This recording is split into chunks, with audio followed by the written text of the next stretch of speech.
লন্ডিওয়ালার চোখ এড়াতেই চতুর চোর ব্যাংক ম্যানেজারের স্যুট চুরি করে নেয়। সে স্যুটের বুতামে একটি ক্ষুদ্র ক্যামেরা বসিয়ে আবার নিঃশব্দে তা ফিরিয়ে দেয়। ব্যাংক ম্যানেজার কিছুই টের পায় না যে তিনি কারো নজরে আছে। তিনি এখনো গ্রাহকদের শান্তভাবে বলছিল যে তাদের ব্যাংকের নিরাপত্তা পৃথিবীর সেরা। তিনি জানালেন লকার খুলতে হলে তার আঙুলের ছাপ আর ডেপুটি ম্যানেজারের কণ্ঠ একসাথে প্রয়োজন। তবে যদি কেউ লকার খুলে ঢুকেও পড়ে গহনা চুরি করা সম্ভব নয়। প্রতিটি লকার বুলেট প্রুফ কাচে তৈরি, যেগুলো খুলতে আধা ঘন্টা সময় লাগে। তাছাড়া কেউ লকারে ঢুকলেই ইলেকট্রনিক সেন্সর ধরে ফেলবে এবং অ্যালার্ম বাজতে শুরু করবে। কিন্তু জিমি যে একজন পাকা চোর, সে আগেই প্রস্তুত ছিল। পুলিশের ইউনিফর্ম পরে জিমি ও তার সঙ্গী ব্যাংকের অনুষ্ঠানে হাজির হয়। অভিনয় করতে করতে জিমি এক গ্লাস পানি ম্যানেজারের উপর ফেলে দেয়। স্যুট পরিষ্কার করার অজুহাতে সে ক্যামেরাটা কৌশলে তুলে নেয়। এরপর জিমি ম্যানেজারের পিছু নিয়ে জিম পর্যন্ত পৌঁছায়। ম্যানেজার চলে যেতেই সে হ্যান্ডেলের উপর বসানো পাতলা টেপ তুলে নেয়। সেখান থেকেই সে ম্যানেজারের ফিঙ্গারপ্রিন্ট সংগ্রহ করে।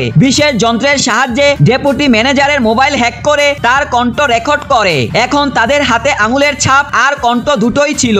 তবে লকার খোলার সঠিক সময় আসেনি। তারা ব্যাংকের পাশের ভবনে গিয়ে ইলেকট্রনিক করাত দিয়ে 10 মিটার পুরো দেওয়াল দুটি ছিদ্র করে এবং তাতে ইস্পাতের মতো পাইপ ঢুকিয়ে দেয়। পাইপের মাথায় থাকা কাঁটা ভিতরে গিয়ে দেওয়ালে আটকে যায়। দড়ি বেঁধে হালকা টান দিতেই 10 টন ওজনের সিমেন্টের টুকরো ভেঙে পড়ে যায়। এভাবেই তারা সেই পাথর সরিয়ে ব্যাংকের বিদ্যুৎ নিয়ন্ত্রণ কক্ষে পৌঁছে যায়। সেখানে গিয়ে ক্যামেরা সুইচ খুঁজে সিস্টেম হ্যাক করে। নিরাপত্তা প্রহরীদের শিফট বদলের সময় আসল ফুটেজ বদলে রেকর্ড করা ভিডিও চালিয়ে দেয়। ফলে ব্যাংকের নিরাপত্তা ব্যবস্থা কিছুই বুঝতে পারে না। তারা সরাসরি লকারের সামনে গিয়ে রেকর্ড করা কণ্ঠ আর ফিঙ্গারপ্রিন্ট ব্যবহার করে তালা খোলে। ভিতরে ঢুকতে আল্ট্রাসনিক সেন্সর সক্রিয় হয়ে চারপাশে লাল রশ্মি ছড়িয়ে যায়।